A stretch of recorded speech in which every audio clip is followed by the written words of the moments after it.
Guys welcome. आज के Pandya store के एपिसोड में रावी जब कृष को देखती है तो पूछती है तू यहाँ? तो कृष कहता है मैं तो घर पे था, मैं तो नींद में था, मैं यहाँ कैसे पहुँच गया भाभी? मुझे कहीं नींद में चलने की बीमारी तो नहीं हो गई? रावी कहती है अच्छा क्या समझ के रखा है मुझे? छोटी चड्डी पहन के पूरे सोमनाथ में घूमता था ना, तब से जानती हूँ मैं तुझे। पहले तो कभी ये बीमारी नहीं हुई, अब अचानक से हो गई। फिर कृष कहता है आपकी वजह से भाभी, आपकी वजह से। जब से आप घर छोड़ के गई है तब से मुझे सदमा सा लग गया था, मैं तो अब नींद में भी आपको ढूंढता रहता हूँ। फिर कृष रावी को हक कर लेता है। फिर यहाँ सुमन धरा से पूछती है ए भगोड़ी की बेटी, तू तो घर को जोड़ने की बात करती है, तू रावी को यहाँ लाने वाली थी, क्या हुआ? उसे छोड़, पटरानी भी नजर नहीं आ रही है। शादी के बाद पहली जन्माष्टमी है, हमारे परिवार का इतना बड़ा त्योहार है, सबसे आगे लाला को झूला झुलाते हुए होनी चाहिए मेरी तीनों बहुएं। इधर तो तीन की तीन साहब चले गई करके हाथ से इशारा करती है सुमन। फिर रिशिता और अनीता वहाँ आते हैं तो धरा देखकर कहती है माँ आ गई रिशिता। तो सुमन कहती है ये कांगड़ी की भतीजी अप्सरा बन के क्यों आई है? ये रिशिता घर के फंक्शन में पड़ोसियों से क्यों चुपकी हुई है? उठ पूछ क्यों इतना लेट हुआ? तो धरा हाँ कहकर वहाँ से निकलती है। यहाँ कृष रावी को हक करते हुए कहता है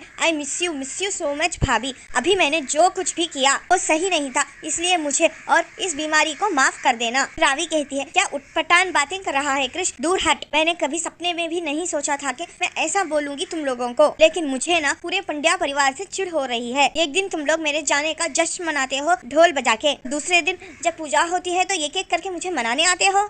डर लग रहा है कि कहीं मैं पूरे सोमनाथ के सामने अपना मुंह ना खोल दूं? नहीं डर लग रहा है ना, तो जाके अपने शिवा को रोको। फिर शिवा गिफ्ट की बाइक देख रहा होता है और कहता है बहुत कुछ हारा है तेरे चक्कर में रावी, पर अब ये बाइक नहीं हारूंगा, बस कुछ देर और फिर ये बाइक घर के आंगन में खड़ी होगी। तो कृष कहता है आप गलत समझ रहे हो भाभी, और ये शिवा की बात यहाँ पे कहाँ से आ गई? उसकी बात तो हम लोगों को समझ में नहीं आ रही है। मेरा दिल जानता है भाभी, आप चाहे कितना भी गुस्सा कर लो हमसे, पर आप आज भी हमसे उतना ही प्यार करते हैं जितना पहला क्या करते थे, अब कभी नहीं बदल सकती करके कृष फिर से रावी को हक कर लेता है। हक करते हुए रावी के ड्रेस में इन सब लगा देता है और आई एम सॉरी भाभी करके वहाँ से निकल जाता है। तो रावी कंफ्यूज रहती है कि ये सॉरी क्यों कह रहा है। फिर देव अनाउंस करता है कि सब पूजा के लिए आ जाए और जो कल दही हंडी में पार्टिसिपेट करने वाले हैं वो भी आज जरूर पूजा के लिए शामिल हुए, वरना कल दही हंडी में पार्टिसिपेट नहीं कर पाएंगे। फिर यहाँ रावी की फ्रेंड आती है और रावी से कहती है अरे रावी तू अभी तैयार नहीं हुई, जल्दी चल, पूजा का समय हो गया है, अगर आज पूजा में नहीं जाएंगे तो कल दही हंडी में नहीं पार्टिसिपेट कर पाएंगे। तो रावी कहती है बस 5 मिनट में आई, और फिर उसकी फ्रेंड रावी का ड्रेस देखकर कहती है अरे रावी तेरा तो ड्रेस पूरा खराब हो गया है। फिर रावी आईने में जाकर अपना ड्रेस देखती है और चौंक जाती है। रावी चीखती है कृष छोड़ूंगी नहीं तुझे,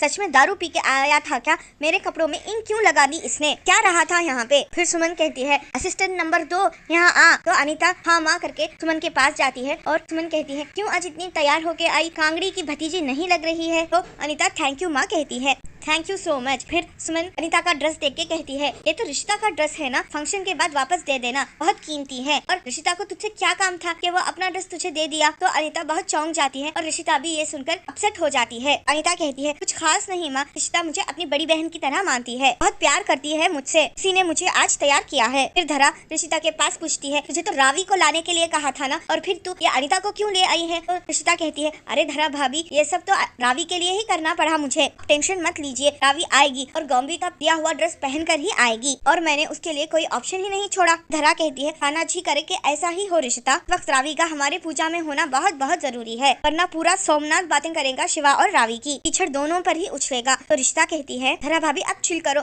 मैंने कहा ना रावी आएगी, अगर आपको स्ट्रेस लेना है तो इस बात का लो कि रावी से आप पूजा कैसे करवाओगे। धरा कहती है वो सब तो तू मुझ पर छोड़ दे। फिर रिश्ता कृष को देकर काम हो गया क्या करके इशारा करती है और कृष भी थम्स अप दिखाता है। फिर सुमन रिश्ता को देखकर कहती है ये हमेशा आधे अधूरे कपड़े पहनकर आ जाती है। फिर वहाँ कांता काकी आती है और सुमन से कहती है आज क्या बात है, 11 पकवान का भोग कान्हा जी को चढ़ाया जा रहा है? जहाँ तक मुझे पता है 11 पकवान का भोग अब चढ़ाया जाता है जब कोई मन्नत पूरी होती है, कोई खुशखबरी है क्या? फिर कृष कांता काकी से कहता है कांता काकी हमारे घर में छोटा सा, तो वहाँ गौम्बी आ जाता है और कृष को रोक लेता है और कहता है गधेड़े इतना काम पड़ा है और तू यहाँ टाइम पास कर रहा है। गौतम कांता से कहता है कांता काकी दिल किया तो भगवान को 11 पकवान चढ़ा दिए, में कौन सी बड़ी बात है? फिर सुमन कहती है हाँ खुशखबरी तो है, हमारे घर में 2-2 शादियाँ हुई हैं, 2-2 बहुएं आई हैं, एक चली गई, पर ये तो है ना। फिर कांता कहती है मैं तो कुछ और ही सोच रही थी। तो सुमन कहती है बस बस तू ज्यादा सोच मत, ये उम्र में दिमाग में ज्यादा जोर नहीं डालते, तू बस भी मत सोच और बोल जय श्री कृष्णा। फिर कांता वहाँ जय श्री कृष्णा कहकर वहाँ से चले जाती है। कांता सोचती है आज नहीं, मैं तो पता नहीं क्या क्या सोच रही होती हूँ, आज नहीं तो कल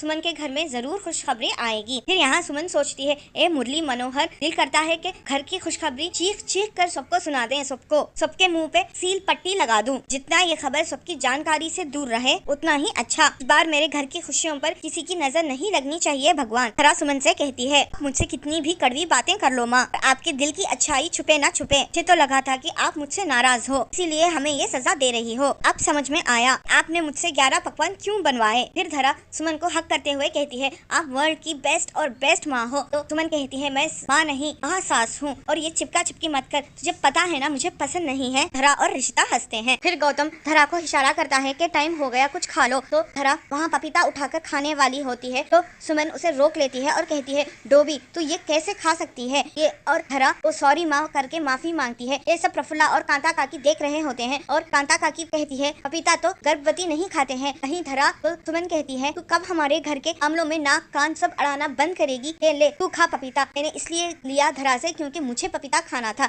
अब तू ले ले और तेरा मुंह तो बंद रहेगा करके पपीता कांता काकी को दे देती है। फिर ये सुनकर प्रफुल्ला को थोड़ा सा डाउट आ जाता है। फिर धरा खाने के लिए उठ के आती है, तो गौतम धरा के पास जाता है और कहता है, ठंड बढ़ रही है और बारिश होने वाली है, ये ले फटाफट ये शॉल ओढ़। तो धरा गॉम्बी को डांटती है और कहती है, क्या कर रहे हो तुम गॉम्बी, पहले से ही वायर को लेकर इतना हंगामा मचा है, और अब ये शॉल लोगों को नहीं पता होगा ना, उन लोगों को भी पता चल जाएगा कि हमारे बीच में कोई बात है, कंट्रोल करो, सब देख रहे हैं। गॉम्बी कहता है, धरा जिसको जो देखना है देखने दे, जिसको जो सोचना है सोचने दे। पति अपने पत्नी की परवाह भी ना करे क्या, वैसे भी अब तो मुझे उसकी भी परवाह है। फिर धरा गॉम्बी को रोकती है और कहती है, कोई सुन लेगा गॉम्बी, क्या कर रहे हो, कुछ बताए या ना बताए, तुम और माँ ना मिलकर पूरे सोमनाथ को बिना बताए बता दोगे ये बात। लग रही है मुझे ठंड, रखो ये अपनी शॉल। फिर गॉम्बी कहता है, तुझे शॉल तो पहननी होगी, तुझे ठंड नहीं लग रही है, लेकिन तुझे कैसे पता कि उसको ठंड लग रही है या नहीं, कह के धरा को शॉल उड़ा देता है। फिर धरा कहती है, ये 9 महीनों में ना गॉम्बी मैं बिल्कुल भूल जाना चाहती हूँ कि मैं प्रेग्नेंट हूँ। गॉम्बी कहता है, क्या तू भूल जाना चाहती है धरा, इतनी मुश्किल से हमें ये खुशियाँ मिली है, तू भूल जाना चाहती है। धरा कहती है, ऐसा नहीं है कि मैं खुश नहीं हूँ, शायद मेरे जिंदगी का वो वक्त है जहाँ पे मैं सबसे ज्यादा खुश हूँ। ये खुशियों के साथ साथ ना गॉम्बी उनके बिगड़ने का भी टेंशन लगा रहता है। अब जब ये बात मुझे याद आती है ना कि मैं प्रेग्नेंट हूँ, खुशियों के साथ साथ मन में घर घर कर लेता है। 10 साल से लोगों के जितने भी ताने सुने हैं ना, वो ऐसे मन में घूमने लगते हैं मेरे। सब ठीक तो होगा ना गॉम्बी,